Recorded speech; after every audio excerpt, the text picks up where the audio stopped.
Vaincre ou mourir est sorti, le premier film du Puy du Fou, et autant dire qu'il ne fait pas l'unanimité dans la presse, et on va en parler. Salut à tous, c'est Vince sur Plot Time et on se retrouve aujourd'hui pour parler de Vaincre ou mourir, un film français, et oui ça faisait longtemps, réalisé par un certain Paul Mignot ainsi que Vincent Mottet qui débute dans le game. Et nous parlons ici d'un projet plutôt important, si ce n'est très important, puisqu'il n'est rien d'autre que le premier long métrage de Puy du Fou Film, donc la production créée par le parc Puy du Fou. D'ailleurs, au passage, je n'ai jamais été au Puy du Fou, voilà, n'hésitez pas à vous moquer de moi. J'ai un pote qui m'harcèle pour que je mette les pieds là-bas, donc un jour peut-être. Alors j'ai lu quelques critiques juste avant, notamment de la presse, et j'ai vu que Vaincre ou mourir s'est fait littéralement démonté par Écran Large, les critiques de chez Écran Large qui sont connus pour ne jamais avoir leur langue dans leur poche, et c'est plutôt cool même si je ne suis pas toujours d'accord avec eux. Cependant, je trouve ça plutôt injuste vis-à-vis de ce film qui s'est fait démolir, surtout dans le sens politique du terme. Les mots ont été lâchés, c'est presque pour ça que je suis curieux de voir ce film. Apparemment ça dérange car il ne va pas dans le sens du vent qu'on a l'habitude de voir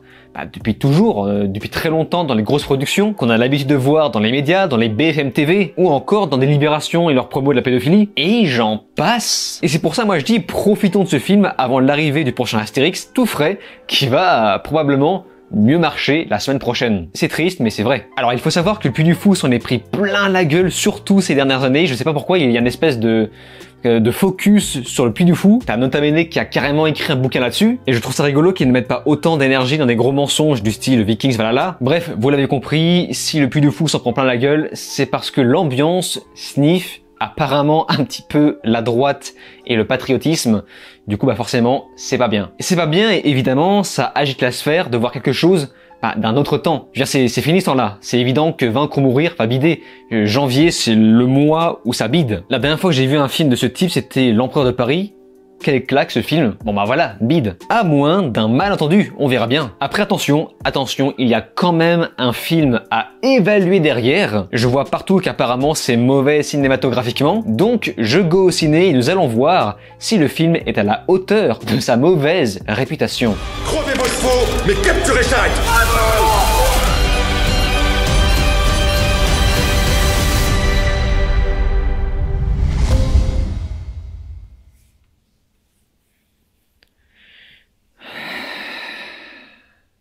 Nous sommes en 1793, centré sur le personnage de Charrette, ancien officier de la marine royale qui s'est retiré chez lui en Vendée. Il faut savoir qu'en France, à cette époque, les paysans en ont gros. Maintenant, il faut nous écouter, parce que là, on en a gros. On en a gros. Ils vont donc invoquer l'ancien officier pour créer une rébellion. Ainsi va naître un véritable chef de guerre entouré de pécores et de bouseux en route vers la liberté. Bon, on ne va pas passer par quatre chemins, le film est clairement destiné à bider, car il n'est même pas disponible dans certains gros ciné de France. Sa visibilité est presque moins forte que celle du Visiteur du Futur qui pourtant, lui, était full indépendant. Et c'est pour ça, je ne comprends pas pourquoi la presse met autant d'énergie pour essayer d'invisibiliser ce film qui est d'ores et déjà voué à sa perte. Sans vouloir être méchant bien sûr. Je suis donc arrivé à la première séance dans un des plus gros ciné de France, et malgré ça, la salle était minuscule comme je l'imaginais, et c'est honteux, vraiment c'est honteux. C'est honteux. Bon, ceci dit, il y avait quand même très peu de monde. J'ai donc vu ce film en présence de l'équipe du film et j'étais même pas au courant, j'ai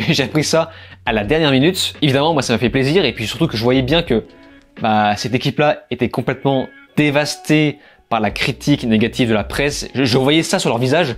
Ils étaient déchirés. Clairement, ils nous ont dit qu'ils ont besoin d'encouragement suite à leur lynchage. Et vous ne savez peut-être pas, mais en vérité, je suis quelqu'un de très compassionnel. J'étais vraiment chaud et motivé. Je me suis dit, vous en faites pas les gars. J'ai une chaîne à 28 000 abonnés. Je vais clairement vous encourager, vous soutenir. J'étais bien chaud dès le lancement du film, puis mon enthousiasme au fur et à mesure de mon visionnage était comparable à ça. Je me suis rendu compte qu'en dehors des décors et des costumes impressionnants, il y a quand même tout autour un énorme film de merde. Je déconne, sérieusement. Plus sérieusement, ça me fait mal de rabaisser cette équipe qui a l'air très familiale, qui a tourné ce film avec une tonne de conditions difficiles. Petit budget, 18 jours de tournage, premier jet pour des réals quand même, il faut mentionner. Un film qui à la base était pensé pour un court-métrage converti en film, un semi-documentaire. Donc je vais essayer d'être indulgent, mais par contre, je vais quand même devoir lister toutes les choses qui ne vont pas. Et il y en a trop, clairement trop. Et j'ai l'espoir de voir peut-être cette production s'améliorer, même si bon, je crois que c'est fini, hein. Le film va, j'imagine, beaucoup trop bider. Alors, comme je vous l'expliquais, la presse chie sur le film, surtout sur le plan politique. Et ça, mais, je vous le dis, après visionnage, c'est honteux. Mais vraiment, c'est honteux. C'est sérieusement, les gars, allez vous cacher. Allez vous cacher. Vous ne valez pas mieux que les fameux droitards que vous dénoncez. Vous ne valez pas mieux que les mecs qui crient wokisme à chaque fois qu'ils voient un noir à l'écran. Vraiment, mais cassez-vous les gars, ça fait pitié. Ce film est tellement innocent dans ce qu'il raconte. C'est innocent, bienveillant et juste là pour la mémoire de ceux qui se sont battus pour nos libertés. Donc ça au moins, c'est fait. Maintenant, le film. Vaincre ou mourir se vend en quelque sorte comme une sorte de semi-film documentaire, en démarrant le tout sur une interview de quelques historiens. Et donc, je vous le dis direct, ça pour moi, c'est poubelle. Ça dégage. Ça ne sert à rien et surtout, mais ne me raconte pas ton histoire. Je veux la voir, montre-la moi. Le premier vrai problème du film pour moi, c'est ça. C'est que ce n'est clairement pas un documentaire. C'est un film. Un film tout ce qu'il y a de plus classique. Et le fait de se vendre comme un semi-film docu fait qu'on se retrouve avec un entre-deux.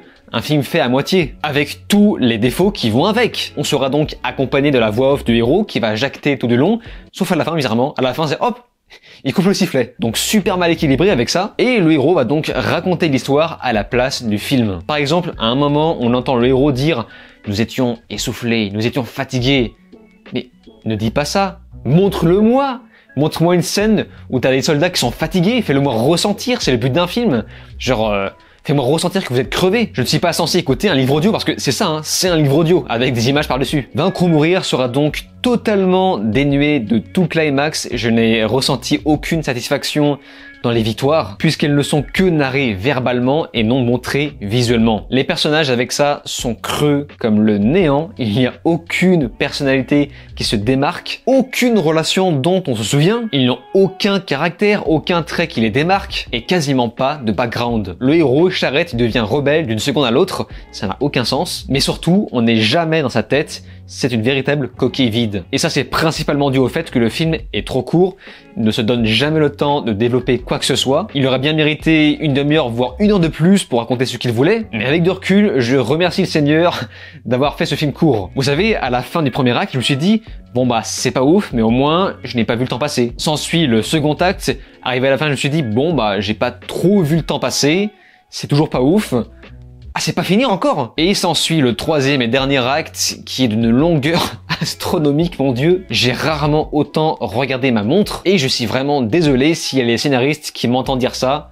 C'est la pure vérité. Sur la forme, on a une réal très académique, mais ça pour le coup, c'est ok pour un premier jet. Ça va, ça se respecte et s'il n'y avait que ça, si l'écriture était parfaite, je n'aurais quasiment rien dit. De plus, on sent bien que les réalisateurs tentent des choses comme des petits plans séquences.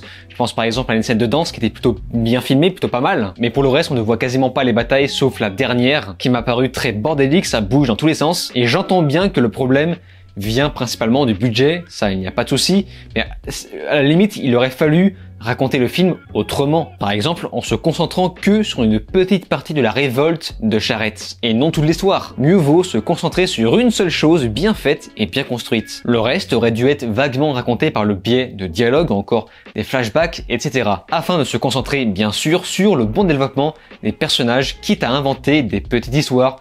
C'est le principe même d'une fiction. Le problème, c'est qu'au final, il n'y a aucune créativité, on dirait presque une commande, alors que ce n'est pas le cas, qui nous donne un rendu avec un rythme très décousu. Et à ça, j'ajoute des dialogues théâtrales anti-immersifs au possible, avec un Hugo Baker en tête d'affiche qui, il faut le dire, a un certain charisme, il a une sacrée gueule, mais il m'a semblé mal dirigé, il en fait parfois des tonnes, on dirait que cela joue presque Gérald de Rive. Encore une fois, j'insiste pour dire que je ne pense pas que ce soit de sa faute, c'est juste qu'il a été mal dirigé par les réals qui eux débutaient dans le game. Côté montage, je l'ai trouvé trop dynamique par moments, tout ce que font les amateurs dans leur début, hélas, avec, vous savez, des espèces de flashs psychédéliques insupportables qui font mal à la tête, en plus de ne rien raconter. S'il vous plaît, concentrez-vous sur l'histoire, l'écriture, c'est le plus important. N'essayez pas d'avoir l'air subversif avec le montage. Et alors, dans tout ça, la cerise pour moi, c'est vraiment l'image, qui est trop sombre, c'est très mal éclairé. Alors j'apprécie la volonté d'utiliser la lumière naturelle, ça y a pas de souci. Les plus grands réels le font, donc je ne vais pas remettre ça en question, mais faut-il savoir s'en servir? C'est bien beau d'utiliser la lumière naturelle, mais il faut savoir faire des backlights, des lumières diffuses en faisant des rebonds, etc. Ce qui fait que la moitié du temps, on ne voit pas les détails des visages, des costumes. Je vous jure, c'est tellement sombre et mal éclairé que il y a des visages qui sont littéralement noirs. Genre, on ne voit même plus les yeux, le nez, la bouche. Surtout dans la scène de fin qui est un peu grisâtre, dans un temps nuageux. C'est vraiment très compliqué. Heureusement, dans tout ça, évidemment, il y a les décors et les costumes qui apparemment proviennent du Puy du Fou. Et là, pour le coup, ça envoie. C'est une reproduction historique plutôt impressionnante, accompagnée d'une musique plutôt quali, bien qu'omniprésente, et peu marquante aussi, même si on apprécie l'orchestre. Dommage qu'au niveau du son, les bruitages à côté ne sont pas dingues, mais j'aurais également mentionné ça en dernier si le reste était parfait, irréprochable. Vaincre ou mourir est donc un film tellement amateur, tellement brouillon, toutes les erreurs de débutants qui étaient possibles de faire ont été faites. Vous savez, je dis souvent qu'on devrait interdire les Américains de produire de la fantasy car ils ne savent plus en faire. Eh bien, j'ai envie de dire la même chose pour les Français qui ne savent plus produire de la fiction historique. Et c'est pourquoi j'ai presque envie de dire vivement le Napoléon de Ridley Scott. Vous savez, avec Joaquin Phoenix. Bon, en vrai, j'exagère parce que les Français savent faire de belles choses. Je vous invite fortement, mais vraiment fortement à regarder le film L'Empereur de Paris qui pour moi est une petite pépite, évidemment qui n'est pas parfait, mais vraiment c'est un film qui n'aurait jamais dû bider. Mais qu'est-ce que... Je l'ai vraiment en travers de la gorge. Ce film n'aurait pas dû bider. C'est du vrai spectacle avec une image qui défonce, une putain de musique, un Cassel qui crève l'écran. À quoi ça vous sert de brailler? C'est quand je vous ai emballé qu'il fallait faire quelque chose. Maintenant c'est trop tard. Vous êtes passé en justice. Et à côté, j'ai encore espoir pour les Trois Mousquetaires. Nous verrons bien. Mais concernant Vaincre ou mourir, ça me fait chier de tailler comme ça. J'ai quand même envie d'encourager. Donc si vous voulez aller voir le film pour l'encourager, faites-le. Mais moi en tout cas, je vous ai déjà donné mon avis. Je ne pense pas le voir à nouveau. Si des gens de l'équipe du film ont vu ma vidéo, ce n'est clairement pas à prendre à cœur. Vraiment, j'insiste pour dire que le cinéma français doit se relever. Mais là, je pense que le projet était beaucoup trop ambitieux pour ce type de production. Sur ce, si vous avez déjà vu le film, évidemment, je vous invite à me faire part de votre avis dans les commentaires. Comme d'habitude, j'y porterai attention. Et c'est donc sur ces mots qu'on se laisse. N'oubliez pas de vous abonner à ma chaîne YouTube, cliquez sur la cloche, souscrire si vous pouvez, et de me rejoindre sur les réseaux sociaux. Je vous dis alors ciao et à la prochaine.